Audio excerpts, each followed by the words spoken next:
Hello everyone, welcome to History Talks. Thank you all for joining us today in our newly renovated basement gallery. We're very excited to have our show back up, Notable Women of the Gaslamp Quarter. As many of you know, we suffered a flood last April that took out the entire basement area, and so this is the first show we've been able to put back up. Tonight we have the Gaslamp Players performing for us. This is our traveling group that goes around San Diego to different organizations and groups and gives this show, so we're very excited to have them here at home today. And without further ado, Charlotte. Okay. Thank you. Well, thank you for inviting us. We're all volunteers, and we have fun doing this. We'd like to share San Diego history in what we hope is a fun and entertaining way. So we put together this little slideshow to make it a little more interesting. And it all started in 1850. Now in 1850, San Diego was in Old Town. And a man named William Heath Davis came to Old Town, and he was not impressed at all. He found it rather dirty, dusty, adobe houses. He felt that the town should be on the banks of the natural harbor. So he paid for 12 salt box houses to be shipped around South America, little prefab houses, and he set them up over close to Market Street where Panatoya Park is, some of you local residents know, and he had an instant town. So he built a wharf at the foot of Broadway, which wasn't Broadway then, and he had his town. Well, unfortunately, there wasn't much interest in San Diego in those days, and so his town failed. And all of his houses were torn down except one, this very house. And here it is, the William Heath Davis. It's now called the Horton Davis House, and you'll hear about that a little bit later. I think this house was probably saved because it had many uses over the years. It was a barracks for the soldiers, it was a boarding house, it was a hospital, and now it's the headquarters of the Gaslamp Quarter Historical Foundation. And if you have an opportunity at another date to take a tour through the house, each room depicts somebody who might have lived here or one of the uses that it had. Well, we have one of the residents here, and her name is Anna Shepherd. And she's up here on our wall, and here she is today. She ran a county hospital here. I have a lot of people upstairs waiting for my attention, so I can't stay long. My name is Anna. I'm Anna Shepherd, and I am the nurse in charge of Newtown's County Hospital. I earn $1 a day per patient, so I try to help as many people as I can. Normally I've got about 7 to 8 patients, but today I've got 19 up there. Don't worry, I've got my girls to help me, and the Honorable Dr. Stockton up there as well. So we manage quite well without water or electricity. We see a lot of people with bumps and bruises, a couple tetanus, and the poor unfortunate souls with consumption. But we try to take care of them as best we can. So if you guys are in need of any care, you can come out and see us. We're in the old yellow house in Newtown. Thank you, Anna. We also have ghost tours here at the house, and our leader of the ghost tours is absolutely certain that some of the ghosts here could have been some of Anna's patients. Well, nothing much happened in this neighborhood until 1867. And then a man named Alonzo Horton, who lived up in San Francisco, heard a lecture about San Diego was the most healthy place on the West Coast. So he came to San Diego, and the story goes, William Heath Davis's wharf had been torn down, so he was carried on the back of an Indian to Old Town. Well, he, much like Mr. Davis, was not impressed with Old Town and felt that the town should be on the banks of the natural harbor. And so he's here today to tell us a little bit about coming to San Diego and how he founded Newtown, San Diego. So, Mr. Horton. Good evening. I'm Alonzo Horton. You may have seen my name around town a few places. I was born in Connecticut in 1813, and my family then moved up to New York. I came from a very distinguished family. In fact, my father's family came to New York with the Puritans in about 1630. I was a very industrious young man. I had a lot of jobs. I was a lumberjack and a basket maker. And before I reached the age of majority, I purchased my emancipation from my father for $50 so that I could buy a boat and start a wheat trading company across the river into Canada. When I was a young man in my 20s, I was told that I might be suffering from consumption or tuberculosis and that I should move west. Well, the west at that time was Wisconsin, so I moved to the wild west town of Milwaukee and started trading in cattle. I got married to one of my several wives, Sally Wright, who unfortunately died of consumption 5 years later. I then went up into central Wisconsin and purchased 1,500 acres of land and founded Hortonville, a little town which is still there today. Now, in about 1849, I got gold fever. Gold was discovered in California, and I moved to San Francisco to find my fortune. The gold fields didn't do very well for me, but I founded a small store selling supplies to miners, including ice that I would harvest in the winter, and actually did quite well. I then moved back east, and in 1861 I married my next wife, Sarah Babe Horton, and we then moved to San Francisco, where I opened a used furniture store. After the Civil War was over, as you heard, I heard a lecture from a gentleman who extolled the virtues of San Diego, what a beautiful harbor they had here, and what a perfect climate they had. I had also met William Davis in San Francisco, who told me about his attempts to found this town in 1850. Well, I just couldn't get San Diego out of my head. I didn't even know where it was. But at 2 o'clock in the morning, I got up and found my atlas, and I found San Diego on the map, and I knew I had to go there. So on April 15, 1867, I landed in the steamer Pacific, got off the boat, and I knew this was heaven on earth, and I need to establish a new town here. I went to purchase some land on the harbor. That wasn't as easy as you might think. The trustees of the city of Old Town hadn't had an election for several years, and they weren't sure they had the ability to sell me land. So I lent them $10 so that they could post notice of the election. 10 days later, they had the election, and after they were all elected to the board, I purchased 800 acres of land for 33 1/3 cents an acre. They thought they got a pretty good deal because nobody would want this worthless land at Rabbitville. One of the pieces of property on that land was this house, William Davis' house. And I actually moved into this house with my wife, Babe. We lived here for about a year and a half while we built my first mansion. I eventually built 5 or 6 mansions in San Diego, but none of them survived. This is the only house I ever lived in San Diego that is still here. Once I purchased that land, about 2 years later, I purchased another 160 acres along the harbor, and that is basically the footprint of downtown San Diego today. I built a large wharf and a warehouse at the foot of 5th Avenue, about where the convention center is today, and started selling lots. I was very instrumental in establishing the Chamber of Commerce, got the city to set aside a large city park, which is today Balboa Park. I traded a piece of land in what is now the Gaslamp to a gentleman for 1,000 books and helped use those books to found the public library. I also helped found the Mount Hope Cemetery here in San Diego. Unfortunately, Babe, traveling to the East Coast, was killed in a carriage accident, and I then married my last wife, Lydia Knapp Horton, who lived with me and survived me up until my death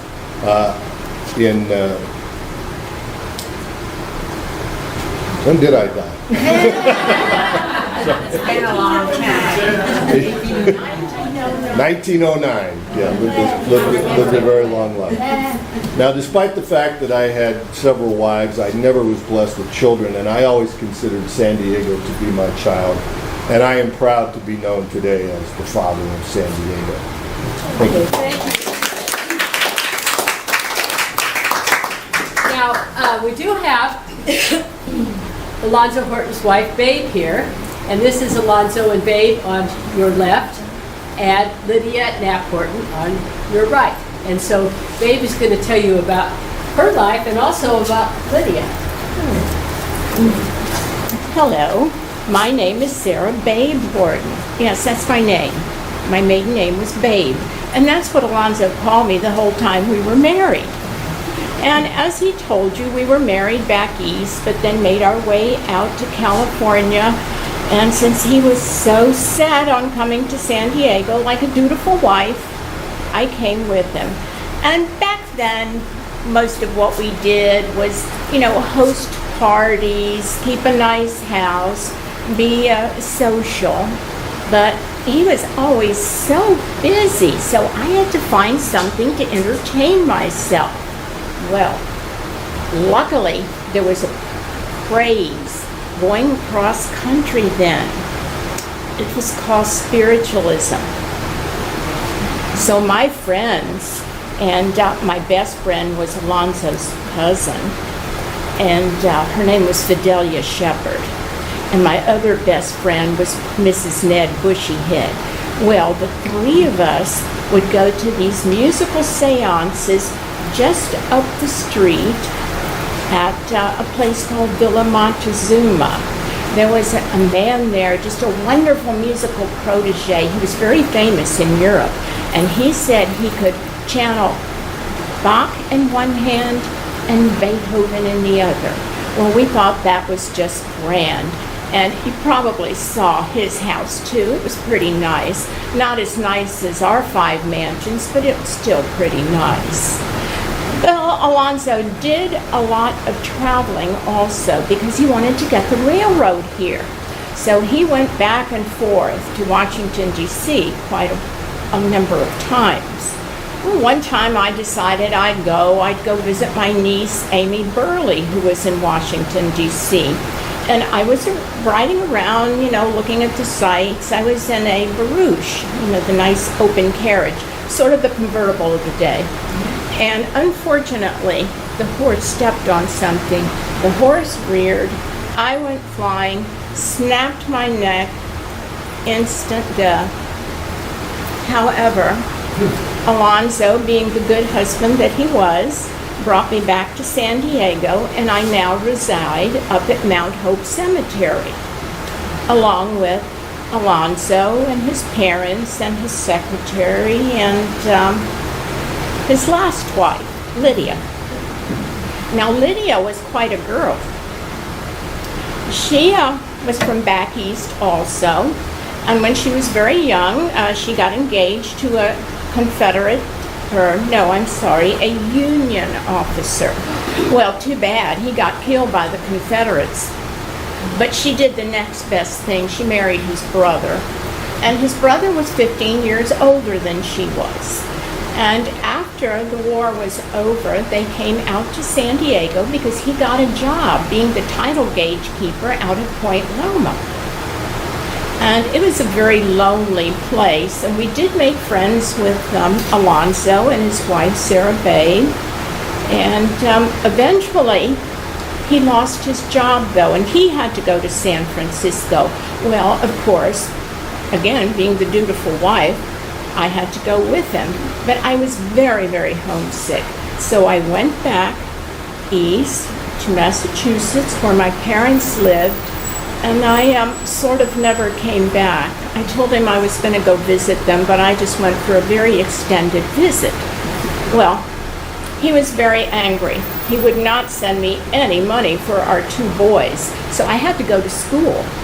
And I went to school, put myself through school, where I became quite a painter and a watercolorist. And I also learned how to teach school, so I'd always have something to fall back on.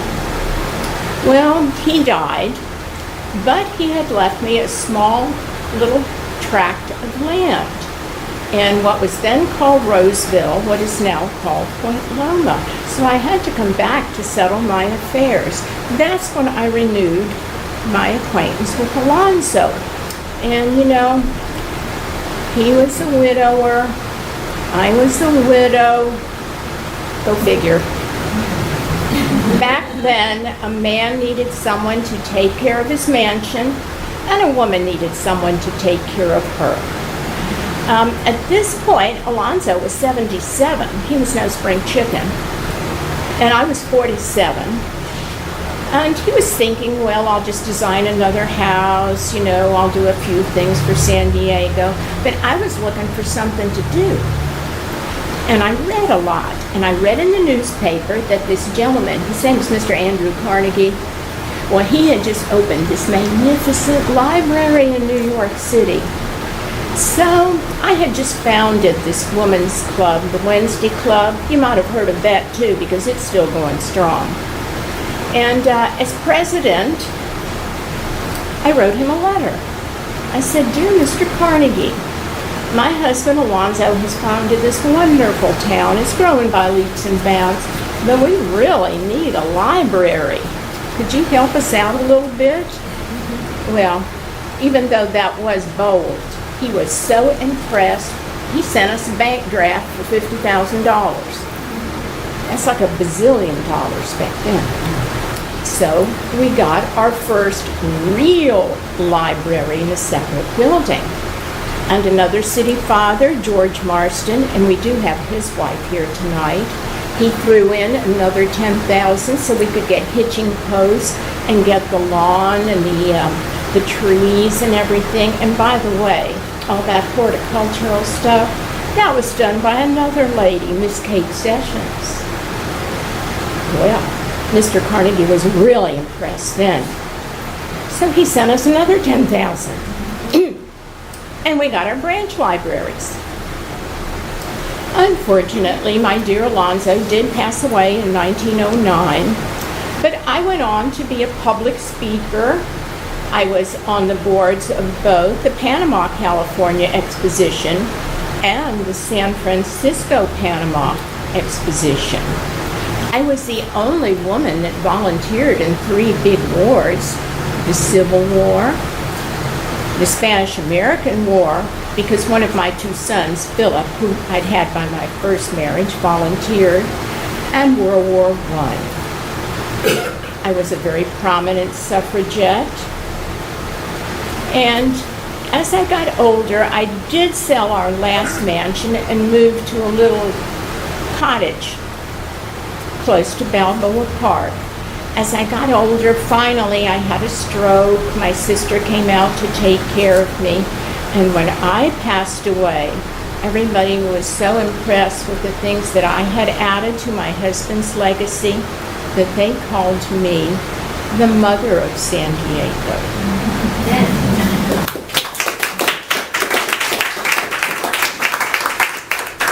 Now we have the Horton bedroom upstairs too, as one of our museum rooms, and Lydia's hand-painted dishes are there. And the watercolors. And her watercolors on the wall. Well, after Alonzo founded the town in 1867, he laid out the streets in blocks. He had very creative street names like First, Second, Third, Fourth, A, B, C, D. And San Diego became the heart of the city in the 1870s, when the records were taken from Old Town in the dead of night and moved to New Town, and thus modern-day San Diego began. Well, it was really a rough and wild sort of western town. This is the wharf at the foot of Fifth Avenue, and the ships would come in, sailors would come to San Diego for their liberty ports. There were all kinds of bars and gambling dens, wood sidewalks to cover up mud in the winter and dust in the summer. And this area was called the Stingaree. Now, nobody knows exactly why it was named this, but there are these little venomous fish out in the harbor, and if you step on one, you're just quite likely to be stung.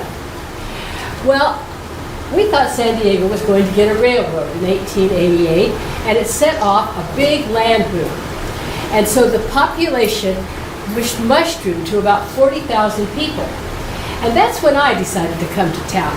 I figured that there might be an opportunity here for me to make a little nest egg for myself. There were a lot of gentlemen here, the sailors were here, and my name is Ida Bailey. Now, no one knows for sure if that was my real name or not, because ladies in my line of work usually did not use their real names. When I first arrived, I worked for Madam Sherman. But I was smart enough to realize that as my red hair and my beauty faded, so would my income. So I decided that I had the smarts to open up my own establishment. And so I was able to purchase a little yellow house with a picket fence to the left of the San Diego Cracker Barrel factory, which is just over here on 4th Avenue. It was a very handy little location because my clients could slip down the walkway and really not be noticed as to where they were going. Now I decided to serve the best food. I would have the prettiest girls. I would dress them in the very finest attire, and I would cater to those gentlemen with the deep pockets, the city fathers, the mayor, maybe the police chief. And I had my form of advertising. I would dress my girls up in their very best, and then I would rent a barouche, and we would take a ride on Sunday afternoon up into Golden Hill area, and the girls would wave at the gentlemen. Well, some gentlemen found this rather humorous, but others quickly found something to do in the basement or the backyard. They didn't want to be recognized. Now, I had friends in high places, and I had a desk sergeant that would warn me if there was to be a raid on the Stingaree. Well, one night, he did not get the message, and it was a new desk sergeant, actually, and so they called a surprise raid. Well, there I am with the carriage. And they were knocking at the door, "Open up in the name of the law." And there were screams upstairs in the boudoir. But I think nobody was quite as excited as two gentlemen, which quickly jumped into their breeches, slid down the rubber tree behind the Canary Cottage, and no one knows to this day if it was the police chief or the mayor that got over the fence first. And that is actually true. Well, we have the police chief with us today, Keno Wilson. And he's going to tell you a little bit about his part in cleaning up the Stingaree. And here he is. Good evening. My name's Jefferson Keno Wilson. My family always called me Keno, and that's how I've always been known. I'm a man of few words. In fact, some of my friends describe me as a man short on poetry and long on action. I'm not going to dignify Madam Bailey's comments about myself and the mayor. And I hope to keep my story short. I was born in Visalia, California in 1862, and soon after my family moved to Texas. As a young boy, I met Buffalo Bill Cody, who I later became close friends with when he brought his Wild West show to San Diego. I returned to Southern California when I was 21 years of age. My brother was the city marshal of Oceanside, and I became his deputy. Several years later, I became Oceanside City Marshal when a drunk cowboy killed my brother. Later on, I became a deputy sheriff and then became a line rider for the U.S. Customs Service riding between Del Zura and Yuma. About 1899, San Diego was growing and they needed additional police officers, and I was recruited to become a patrolman for the San Diego City Police Department. I later became a mounted patrolman, and 10 years later, in 1909, Commissioner John Sehon, he was the Commissioner of Police, Health and Morals, promoted me to the Chief of Police of San Diego. Being the chief was quite a nice job, but we were getting a lot of pressure from the reform groups, particularly the Ladies' Purity League, to clean up the Stingaree. Finally, in 1912, I was ordered to clean the Stingaree out. Now, we were pretty successful in closing down the saloons, but they also wanted me to get rid of the ladies of the evening. Now, I didn't think it was fair to just put those ladies out without any type of recourse, and I demanded that the city do something, either offer them some type of respectable work or transportation to another town. The city finally relented, and on a Sunday morning in November of 1912, we made the Great Stingaree raid. We gathered in front of the Yuma building on 5th Avenue, and we went into the Stingaree and arrested 138 women. As the papers later reported, all of the men were set free. The 138 women were offered a choice: reform and get a job, or get a one-way ticket to Los Angeles. One of them became a telegraph operator. One of them, unfortunately, was found to be insane, and the other 136 chose the ticket. So we marched them down to the Santa Fe Depot, and the city employee purchased them tickets to Los Angeles. I later found out that they got round-trip tickets because the next morning the ladies were all back in San Diego looking for work. The next few years in San Diego were very challenging. The international workers of the world, or the Wobblies, were gathering in San Diego, and the unsuccessful revolution in Mexico had caused a lot of soldiers of fortune to cross into the border. So I had my hands full. But that's another story for another day. Well, we have Dr. Charlotte Baker here with us today. She was a member of the Purity League and wanted to get the Stingaree cleaned up, but she was also very adamant about bringing the vote to women. And this is Dr. Baker. Good evening. I'm also featured there on the wall. Dr. Charlotte Baker said famed physician. I love that, and suffragette. I was born in Newburyport, Maine in 1855. I met my husband Fred while we were at medical school at the University of Michigan. We began practice in Akron, Ohio, but I contracted malaria and we had to move to New Mexico for my health. Well, New Mexico was a bit wild, so I decided we needed to go somewhere where we could raise our children. It was a little more civilized, and we ended up here in San Diego. I was the first and only woman president of the San Diego County Medical Society. I served for 9 years as president of the city's Civil Service Commission, and I headed the drive to build a children's home in Balboa Park. I was honorary president of the YWCA.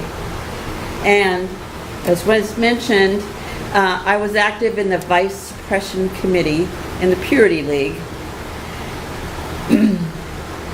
I was also the superintendent of a Sunday school in Point Loma in 1897, which became the first organized community church in Point Loma, and our building is still there. It was not easy to get from Point Loma to my office downtown San Diego, so we had a small sailboat. My husband and I would get on the sailboat, sail along the bay and downtown San Diego. It's much easier than trying to get a carriage down those roads. I became, in 1896, I hosted the first college graduate club in a meeting at my office. And 10 years later, this would be called the University Club in order to attract new members. But that club terminated a year later in 1907, and it was revived as a men's-only club. And by 1911, the club had 125 male members. So for 30 years, it was a men's club until April of 1975, women were finally invited to join the club. As mentioned about the equal suffragette in 1896, I was president of that, and I don't know if you realize that women were not allowed to vote.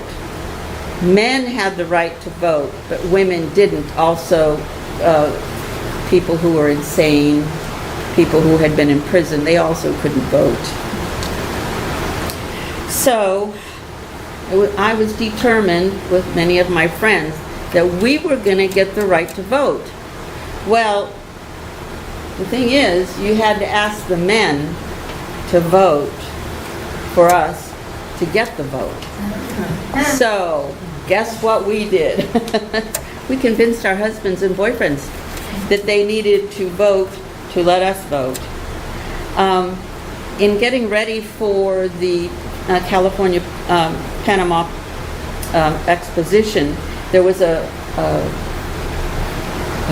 parade the year before it opened, and the women entered a float, and we dressed up as Indians, and we said we were the modern Boston Tea Party, and we said that taxation without representation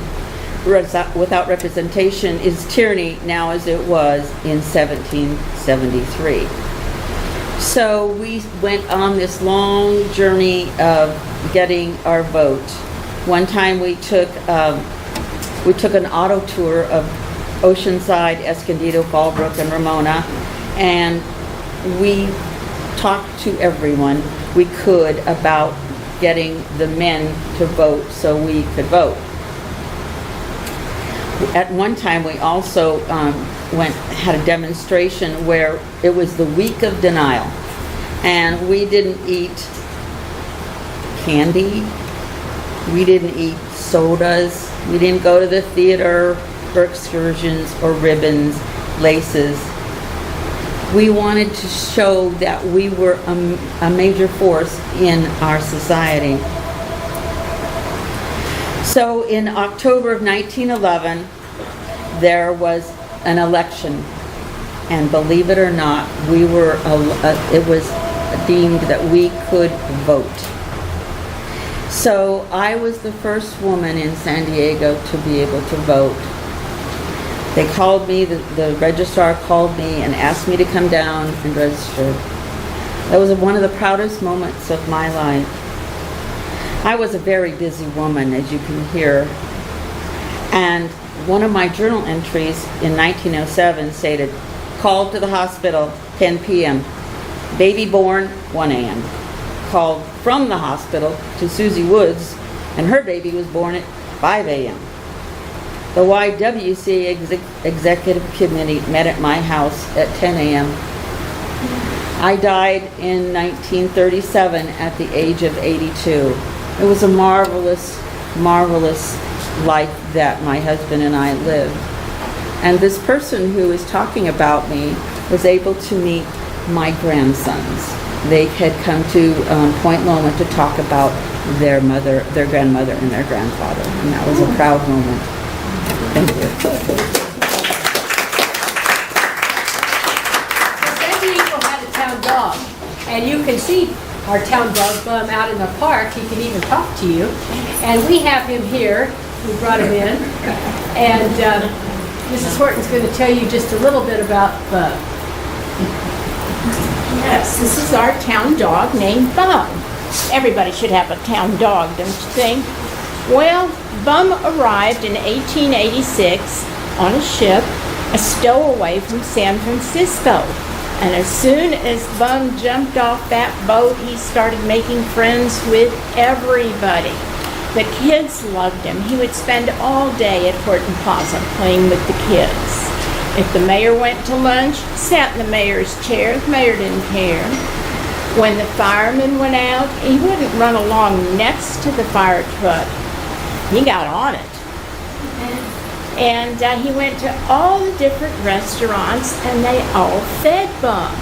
In fact, they were so proud that they did that they had signs in their windows that says, "Bum eats here." That meant it was a pretty good place. Well, Bum also drank there. So Bum became not only the town dog, but the town drunk. Very affable drunk, though. And one evening, Bum got into a fight with a bulldog by the railroad tracks. Well, the bulldog didn't do too well. He passed away. And as you can see, poor Bum lost his front paw, part of his front leg. Lovely man one street over, Mr. Awasu. He took Bum in. He called a real doctor, not a vet, a doctor. Nursed Bum back to health, dried him out, thought now he will be a nice house pet. Soon as Bum could walk on those 3 legs, he was right back out there making his rounds. Well, you know, as he got older, they thought, well, we can't let him just languish in the gutter. And they were building a new county hospital out in Mission Valley, and they thought that's the perfect place for him to spend the rest of his days, and that's just what he did. When Bum died, he had a funeral much better than any human. Everybody came to Bum's funeral. All the children put their pennies in a jar so that Bum could have a nice headstone. But, you know, progress. We needed the I-8, we needed the 163, we needed the I-5, we needed Fashion Valley. So everything was bulldozed. including Bum's tombstone. And Bum's remains now lie under what was the parking lot of TGI Fridays. Well, it's kind of appropriate, don't you think?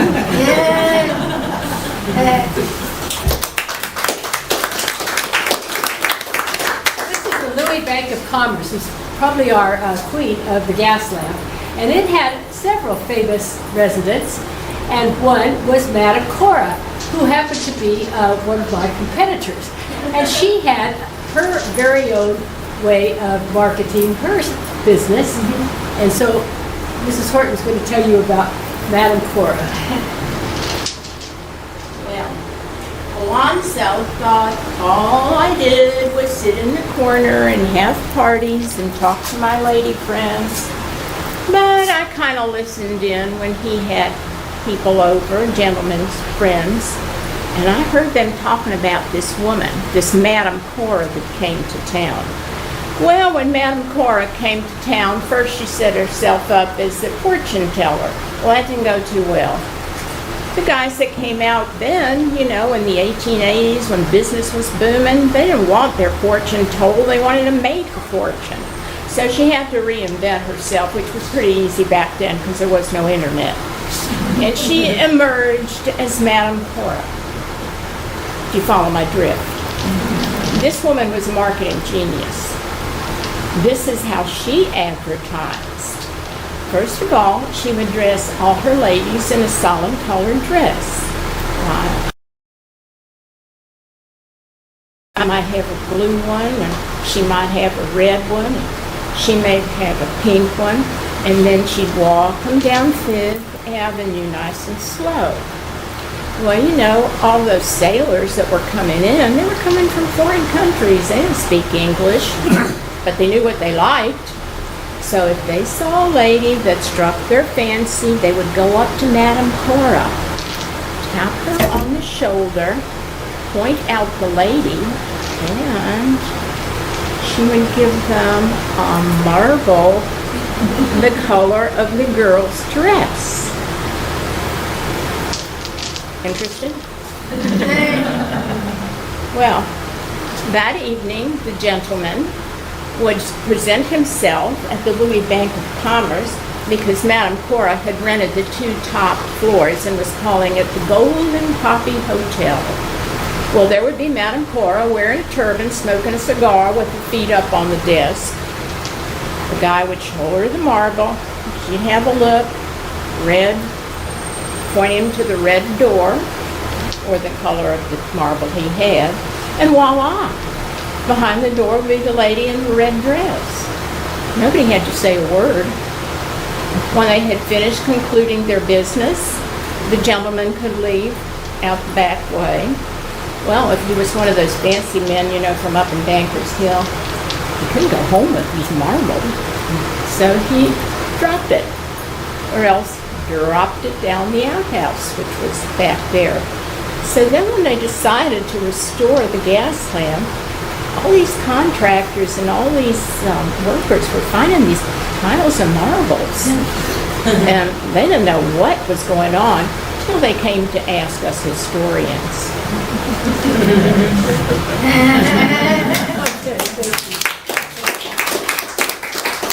Now, the Louis Bank of Commerce also had another famous resident. He didn't live there, but he frequented the bar and played cards, and that's Wyatt Earp. And Wyatt Earp's here.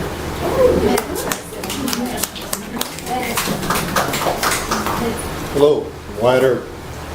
Seems a lot of people have heard of me, but not many people know I played a role in San Diego's history. I was born in Illinois in 1848, but grew up on a farm in Iowa.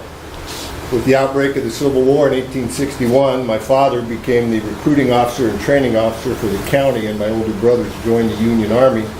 And so at the age of 13, I was put in charge of my younger brothers to run our 80-acre farm.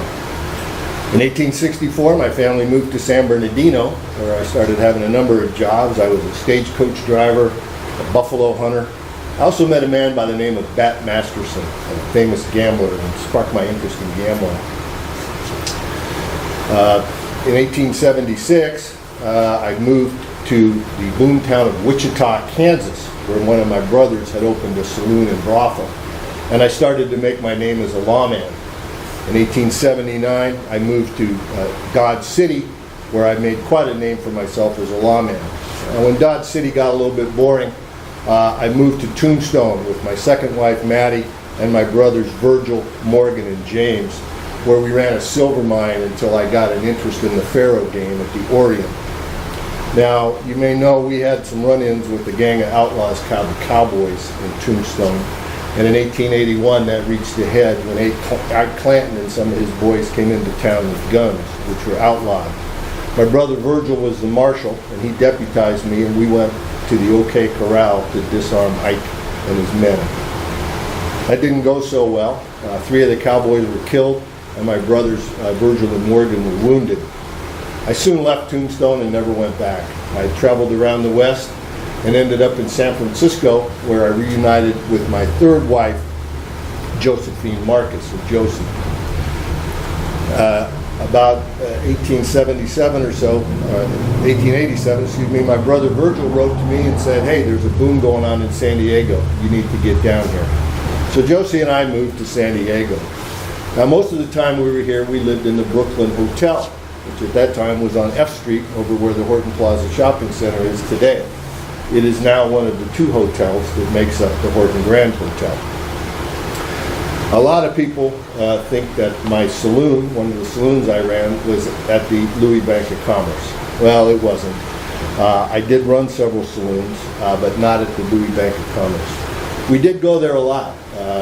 Mr. Louis ran a very fine restaurant there, the San Louis, and we often went there for the restaurant. And he served oysters, which we both enjoyed. And because he had all that ice for the oysters, we also had an ice cream parlor. So Josie and I spent many an evening at the San Louis. Now, I also got an interest in horse racing. In fact, I won a racehorse in a gambling match, Auto Rex, and started traveling the racing circuit. The housing boom in San Diego started to die down, and we moved back to San Francisco to be closer to Josie's family, although I still came down to San Diego quite a bit for racing and to visit some of my properties. In 1897, we moved to Nome, Alaska during the Alaska Gold Rush, and I built the Dexter, the largest saloon in Nome at that time. Later on, I moved down to Los Angeles. During the winter months, I would run the Happy Days silver mine out in the Mojave Desert, and when it got too hot, we moved to LA, where I became an unofficial and unpaid consultant to the silent movie who was making a lot of westerns, and became friends with a lot of the actors. I died in 1929 at the age of 80 and am buried in Colma, California. Tom Mix and William Hart were 2 of the pallbearers at my funeral.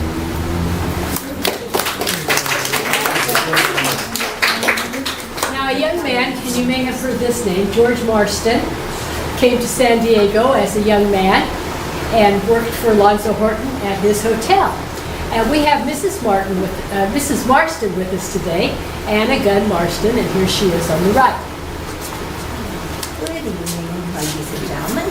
I'm Anna Lee Gunn Marston, and I'd like to tell you a little bit about my husband, George, who was a very prominent businessman in the San Diego area. George first came to San Diego from Wisconsin. When he was 20 years old, he came with his father, and he clerked at the Horton Hotel and various other establishments throughout the area.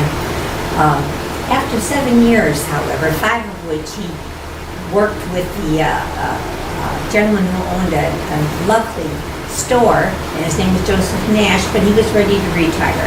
So he sold out to my husband George and his friend Charles Hamilton. Well, when I first met George, he and his new business partner had just gone into merchandising, and I was working for the San Diego Academy teaching. We were putting on a benefit performance of The Courtship of Miles Standish, and I was playing Priscilla, and George played John Alden. Well, I remember that on our honeymoon, George and I took the side-wheeler Orizaba up the coast to San Francisco, and then we took a train across the country to Niagara Falls and down to Boston, where George did a little business added a little business at the honeymoon trip, and he bought merchandise and men's furnishings for his new store. By, I guess it was 1896, his store, he owned the store at the corner of 5th and C, and it was considered the finest dry goods store in San Diego. We kept fresh flowers in the store every day. My personal favorites were the beautiful lilacs from Julian. George was a very progressive thinking employer, and he believed in equal rights for and equal pay for women and minorities, as well as the right for workers to unionize. Did you know that the very first gas lamp was installed outside of that store? It was only there 1 year though, when it was replaced by a 125-foot carbon arc tower. And the poor workman had to come every day, climb that 125-foot tower, and change the carbon rod. But the store also had one of the first telephones that was in San Diego. It was unfortunate, however, that Louis Wilde, he ran against George for mayor in 1913 and 1917. And George lost both times because the people believed that what Louis was telling them, George was pro-public beautification, but anti-business. Well, anti-business indeed. That ridiculous. It was George's financial success in business that permitted him to do the many good things that he did for San Diego. Well, let's see. He contributed the first $10,000 for the plans for Balboa Park. He bought the land for Presidio Park and donated it to the city.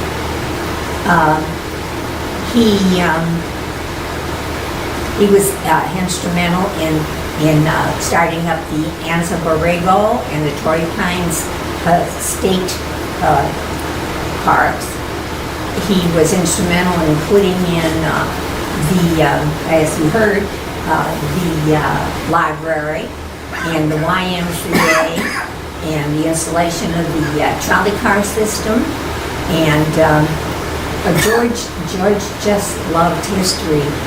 He helped to have the Junipero Cerro Museum built, and when in 1928 he started up the San Diego Historical Society and became its first director.